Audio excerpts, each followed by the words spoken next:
Hey everyone, Diavolo here, and welcome back to my review for chapter 212 of Tokyo Revengers. If you guys are new around here and want to keep up to date with not only Tokyo Revengers reviews, but also Jujutsu Kaisen, One Punch Man, One Piece, and more, then make sure you hit that subscribe button and also leave a like on the video, as it does really help out with the algorithm and goes to show that you're enjoying my content. But enough of that, let's get into the review. So, chapter 212 starts off, and the leader of the Rokuhara Tandai Toronto South is standing opposite Akashi, the second in command of Brahman and the former vice president of the Black Dragons. And throughout the week, I had a bit of speculation on whether or not, obviously, Takemichi is going to join Brahman, and whether or not if Draken will end up joining the Toronto South, just for different meanings, or whether or not none of them will end up joining any of these gangs. I guess this is kind of somewhat set up to be answered throughout this chapter. So like, it starts off and Takemichi is obviously thinking to himself, like, how did it come to this? You know, Draken's pretty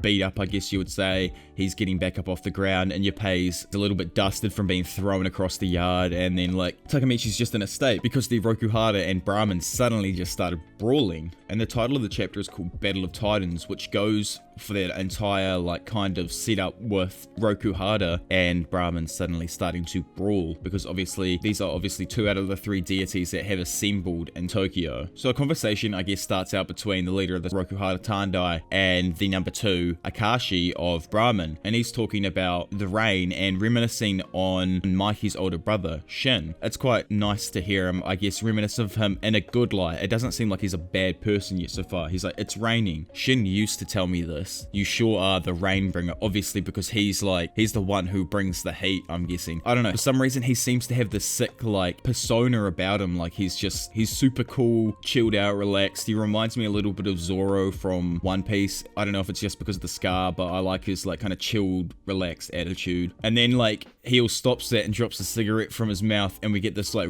revelation of a statement said by him, and he's like, I'm not even here to deal with the Rokuhara Tandai, which is what I thought he was here to do. I thought he was initially here to kind of like possibly stop Draken from joining the Rokuhara Tandai. And he's like, the one I actually want to deal with is Hanagaki Takemichi. I've come to scout you. And Takemichi's like, huh? Me?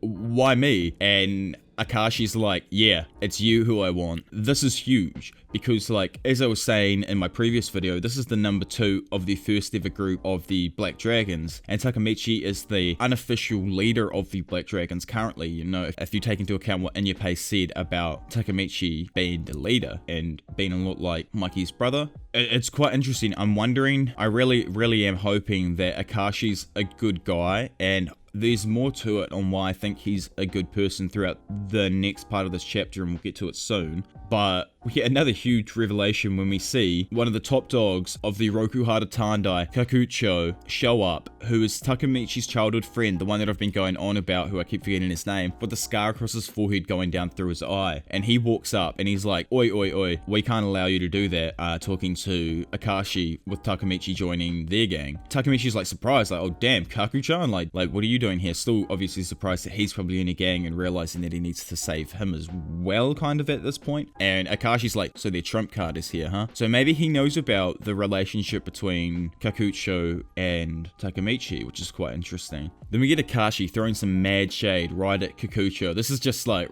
insane, I reckon, the engagement between the two of them here. In reference to the last arc of the series, the Tenjuku arc, Akashi's like, why the hell are you under South? Obviously referring to Toronto South. And he's like, you get a change of heart after your king died? Referring to Izana, who Kakucho previously followed. And all of a sudden, like, I guess you get a bit of a revelation given to you when Kakucho spits back and he's like, huh? I don't want to hear that coming from you. You know, like, obviously he's just being told the thing about Izana. And he's like, did you forget about Sano Ichiro? And then you get the sick like shaded drawing of Akashi being like, huh? Obviously pissed off that he's brought up his former captain, you know, of his original gang. And then all of a sudden you get more people show up. You got the number 4 division captain, I guess, of the Rokuhara Tandai, Mochizuku Kanji, show up, and he's like, you were both quite the pacifists, weren't you? Referring to him and Shin, obviously. And then you get another person show up and he's like, first generation Black Dragons, Akashi Takomi. It is I, the 9th 9th generation Black Dragon captain, the great Madarame Shion, who is currently the number 5 in Rokuhara Tandai, which is insane. So you can see that Toronto South is building this insanely stacked gang so far that has just got all of these people in it. And then you get the backs of two of probably some of my favorite figures in the entire series, the Haitian brothers, and they're like, man, I don't care about this whole mess. I guess we have to get involved anyhow. A war is gonna start around here, so why not? And they are the number 3 and the number 2 of the Rokuhara Tandai, both Haitian Rindo and Haitian Ran. Takemichi's like freaking out. He's like, damn, former Tenjinku members, the worst generation, are all assembled here. Rokuhara Tandai is huge trouble, referring to just how big their gang is with all these stacked people that they've got. It's like they've got all the bosses of every arc so far just stacked into one team. It's insane. And he's like, is a huge war really gonna just start here? Like, Takemichi hasn't even been back for 2 days yet, you know, an entire day even, and he's already in this entire mess. Akashi's like, haha, a bunch of bloodthirsty people around right now. I guess you get some inner monologue from the narrator, and he's like, but how is this Akashi dude keeping his composure? And obviously he's older than all of the guys there, and he's like, being young sure is nice, right, Senju? And then you see, I guess, Kawaragi Senju running up behind his entire group of people, and you've got, like, I guess Toronto realizing that someone's approaching, Takemichi being like, Senju, like, what does he mean by that? Is this Naruto? And I guess Kawaragi throws his umbrella that he was using straight at Toronto South's face, and he like whacks it to the side, and then out of nowhere you get some like Mikey-esque kick from an extremely similar sized person to Mikey, and I'm loving the design on this character. Like, the character design here is flawless. Like, it is actually awesome. I'm loving it. Like, I really am. I can't wait to see more from this Kawaragi Senju character. Even though he may be a character who plays from the shadows, I feel like Brahman that is currently around is actually good. So like, we know that it develops to Bond 10 in the future, and Kawaragi Senju doesn't seem to be around in the future, and neither does the leader of the Rokuhara Tandai, but a lot of his vice captains still remain in Bond 10 in the future, and so does Akashi. He also remains in Bond 10 in the future, but I'm hoping still that Akashi is somewhat of a good force trying to help Mikey as much as he can in the future.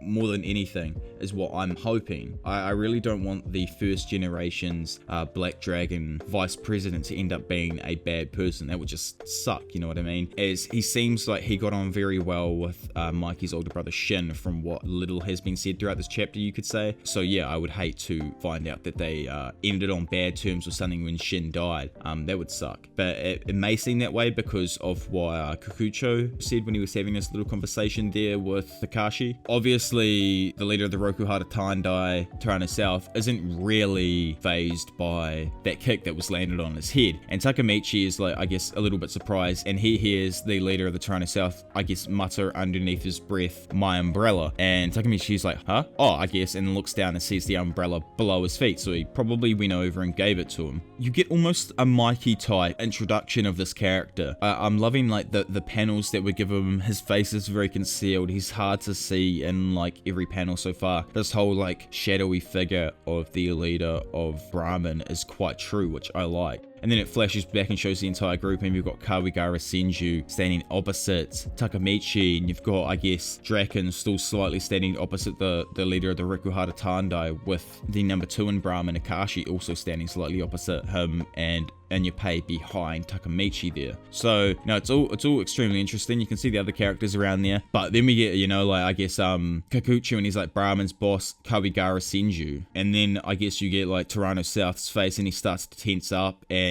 Akashi, who's smoking his cigarette, you know, is taking what looks like to be maybe one last puff before this fight just breaks out between the two gangs here over who is going to be taking Inyapei, Takemichi, and Draken onto their side, possibly, you know what I mean? In the last panel, we get this beautiful introduction of, I guess, Kawaragi Senju's face and what he actually looks like without the hood on. And he's really got this whole Mikey feel to him with like mystery. Kind of like how Mikey's eyes are dead. His eyes aren't dead. They don't feel dead. I feel like there's life to his eyes, and there's something interesting, even though he's this man who works from the shadows apparently. And you've got, like, I guess the last thing the chapter says, with an umbrella in his hand, one more of the 3 deities appears. The voltage of the situation increases. So obviously, I'm pretty sure it's going to break out into a fight next week. Maybe even Mikey will show up. I heard that Coco was meant to show up this week, so maybe it was some misinformation on it being Kakucho, whereas I thought it might have been Coco. Which makes sense. I think Coco's part of Mikey's group, so maybe Mikey's group will show up next week and then stop the entire brawl from even happening. It's going to be really, really interesting. I can't wait to find out what happens, as I absolutely love this series, and the latest anime episode has just done it justice, you know, tenfold, and I'm really, really happy that people are starting to pick up the manga because of it. But anyway, if you guys have enjoyed the video and are new around here and want to keep up to date with the latest Tokyo Revengers reviews, then make sure you hit that subscribe button and also leave a like on the video if you do enjoy my content, as it really helps out with the algorithm. But anyway, for now, it's been your professional degenerate Diavolo, and I'll see you all in a bit. Bye.